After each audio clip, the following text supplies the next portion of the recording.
And now back to our show with Terry Wilson. So is this the one that Snoop Dogg raps over? Or is this another one? Warren G. Regulator. Warren G. All right, so we've got some email questions we're going to go ahead and get into. These are some good questions. So first question, Terry, could you put together a step-by-step training for various lead generation types? There are only a few specific step-by-step trainings in the RMP Elite module, which is true. There's only, I think, 3 or 4 business types you go over in that Elite training, but there's a reason that you do not go over more.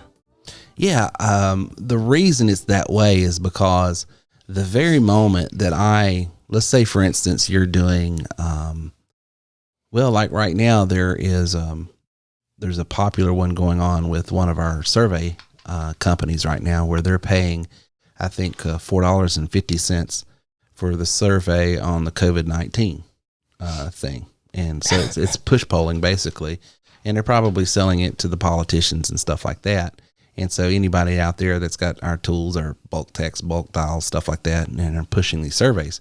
So I could, and I'm doing some of that, but I could teach step by step. Here's the landing page I'm doing. Here's the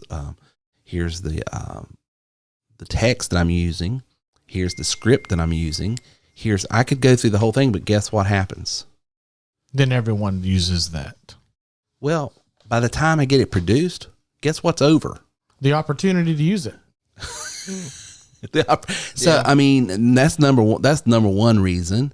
Number two, like Michael said, if it is a campaign that is going on over and over and over again, you dilute the effectiveness of it if you give step by step on your scripts and things like that.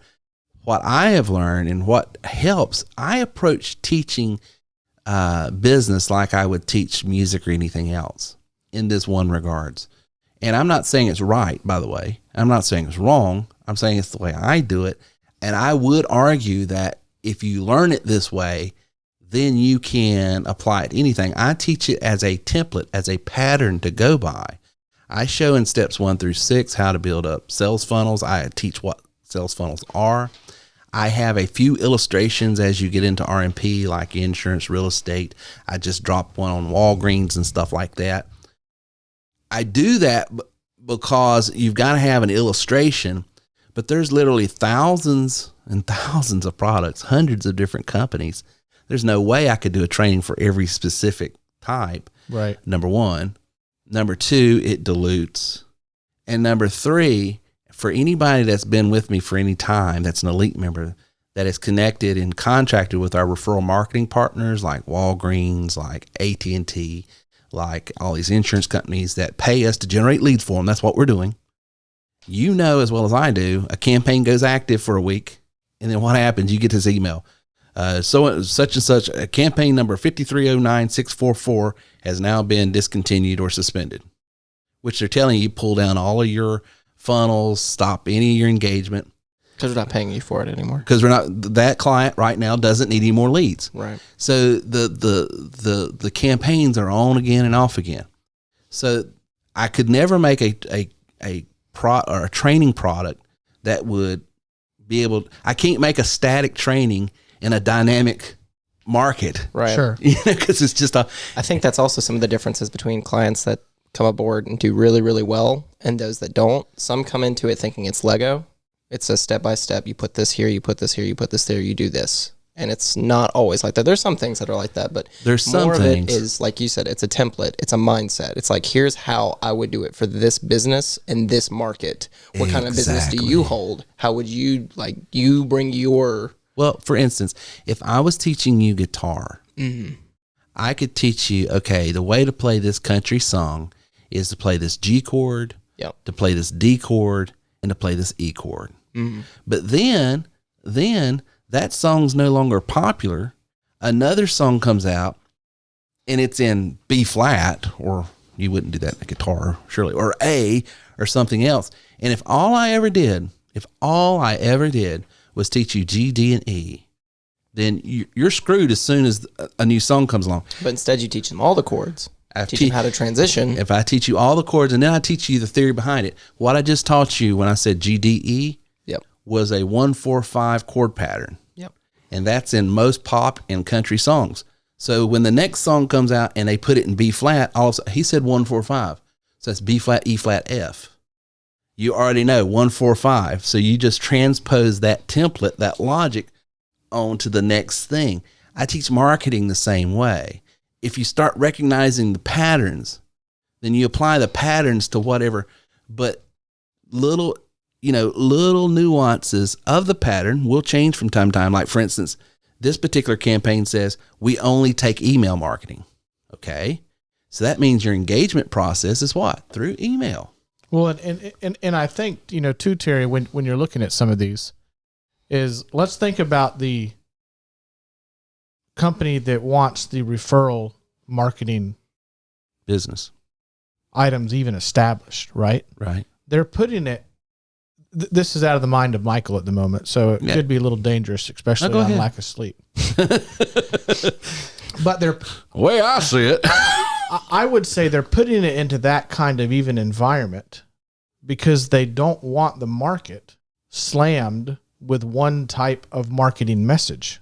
You are brilliant, because that's exactly. And if there's just one methodology out there, hey, do this, that's all everyone is going to see ever.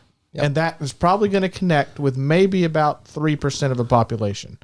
You just hit on something, Michael, that's just brilliant. The whole reason they outsource the marketing, these companies could do their own marketing. Oh, they have tons of money behind them. They got tons of money. They don't need your. Why do they even outsource it? Because they want to be able to pull what Michael can pull, because you've got a specific way of reaching an audience that somebody on Fifth Avenue in New York is just not going. They're not going to relate Right. to people in Clemson, South Carolina, that is into Clemson football and blah. You're going to be able to speak their language, build rapport, develop content, call on them with a voice. You're going to be able to connect with them. They can't. Right. But that means you have to come up with the strategies, the X and O's of how to do that. Sure. Because maybe they've got some guidelines, like our advertiser here only wants email, or only wants social media, right? Or only wants because they know the type of traffic they're looking for.